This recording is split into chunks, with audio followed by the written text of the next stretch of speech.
السلام علیکم ورحمۃ اللہ وبرکاتہ۔ کیسے ہیں آپ سب لوگ؟ ہمیشہ کی طرح میری یہی دعا ہے کہ اللہ پاک آپ سب کو استقامت دے اس کتاب کو سیکھنے میں۔ اور جب انسان عہد کر لیتا ہے، کسی بھی چیز کی نیت کر لیتا ہے مصمم ارادہ، تو یقیناً اللہ تعالیٰ اسے بڑھ کر خود تھام لیتے ہیں اور اس کا ہر دم ساتھ دیتے ہیں۔ یہ میری بات یاد رکھیے گا۔ ڈیلی کا ڈیلی آپ اپنا سبق یاد رکھیں اور اس کو بالکل بھی اپنے لیسن کو کبھی بھی ادھر ادھر نہ ہونے دیں، ساتھ ساتھ کرتے جائیں گے تو کوئی مشکل نہیں ہوگی۔ یعنی جو بیسک بات ہے وہ یہ ہے کہ آج کا کام کل پر کبھی مت چھوڑیں۔ تو دعا کے ساتھ میں سب سے پہلے آپ کو تھوڑے سے رولز کے متعلق بتاتی رہتی ہوں، تو انشاءاللہ تعالی آج کا قاعدہ بھی ہم سیکھیں گے۔ رب اشرح لی صدری ویسر لی امری واحلل عقدۃ من لسانی یفقہوا قولی۔ آج کا جو ٹاپک ہے نا، را کے بعد پہلے ہم نے را کو دیکھا تھا نا کہ را کی ادائیگی کیسے ہوتی ہے۔ آج دیکھ لیتے تفشی۔ یہ آپ کو ایسے لگے گا بالکل نیا لفظ، بھئی تفشی کیا ہے؟ تو سب سے پہلے اس کے ہم معنی کو دیکھ لیتے ہیں۔ لغوی معنی ہے اس کا پھیلنا، یعنی اس حرف کا جو ابھی بتایا جائے گا شین، ٹھیک ہے، اس کا پھیلنا۔ اصطلاحی تعریف کیا ہے؟ حرف کی آواز کا اپنے مخرج میں پھیلنا۔ یہ حرف یعنی شین ہے، اس کی آواز کا اپنے مخرج میں پھیلنا، یہاں تک کہ آواز اوپر اور نیچے کے دانتوں کی اندرونی سطح سے ٹکرا جائے۔ تو وہ حرف کون سا ہے؟ شین، ٹھیک ہے، یہ والی۔ یہ دیکھیں جس طرح شین حروف شجریہ میں سے ہے۔ شجر کا مطلب کیا ہوتا ہے؟ درخت، اور درخت کیا ہے؟ درخت کی شاخیں پھیلی ہوئی ہوتی ہیں نا، تو اسی لیے اس کو شین حروف شجریہ میں سے کہا گیا ہے۔ تو چلے دیکھتے ہیں، اگر تو آج کے لیسن میں مل جائے تو ٹھیک ہے، اگر نہیں لیکن ہم نے اس تفشی لیٹر کو ضرور اپنے ذہن میں رکھنا ہے کہ اس کی آواز کو کیسے پھیلا کر نکال، یعنی شین شین جلدی سے اس طرح سے نہیں پڑھنا۔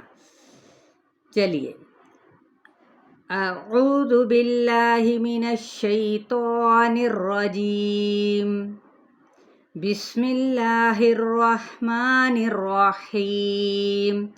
پارہ نمبر 6 سورہ المائدہ اور آیت نمبر ہے 70 سے۔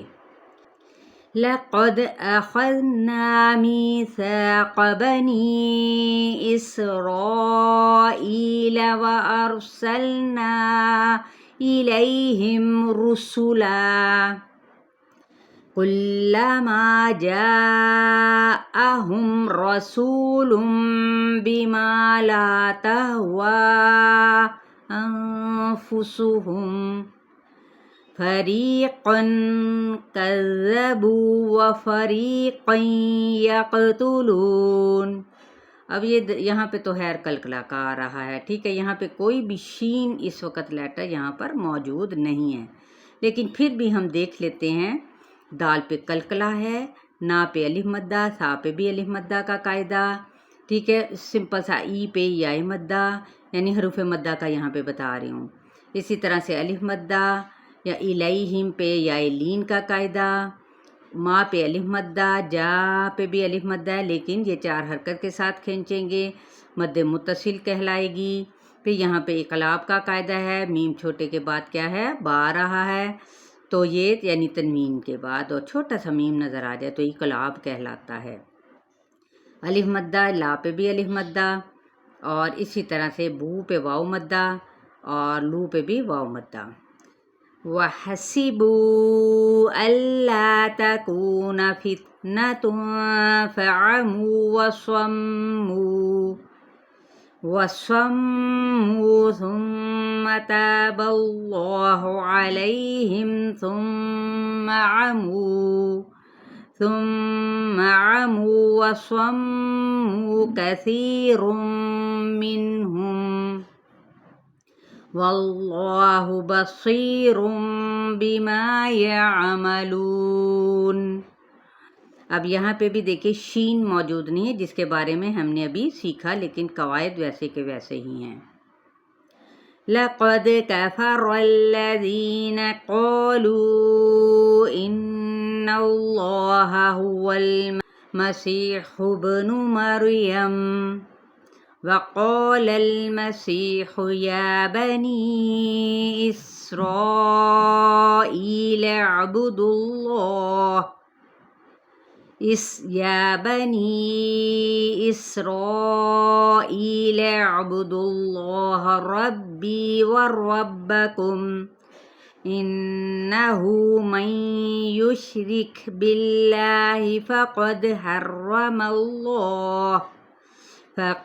حرم الله عليه الجنة ومأواه النار وما للظالمین من انصار۔ چلے یہاں تک ہمارا قاعدہ ہو گیا، یعنی لیسن کا وہ کون سا ہے 70 + 71 + 72 تک آپ لوگوں نے اس کی بہت اچھے طریقے سے پریکٹس کرنی ہے، قواعد کا خیال رکھتے ہوئے۔ پچھلے قواعد کو آپ لوگ جا سکتے ہیں، دیکھ سکتے ہیں سرچ کر کے تجوید شارٹ کورس میں۔ انشاءاللہ تعالیٰ آپ کو بہت آپ کے لیے مفید ہوگا۔ اپنا بہت سارا خیال رکھے گا۔ السلام علیکم ورحمۃ اللہ وبرکاتہ۔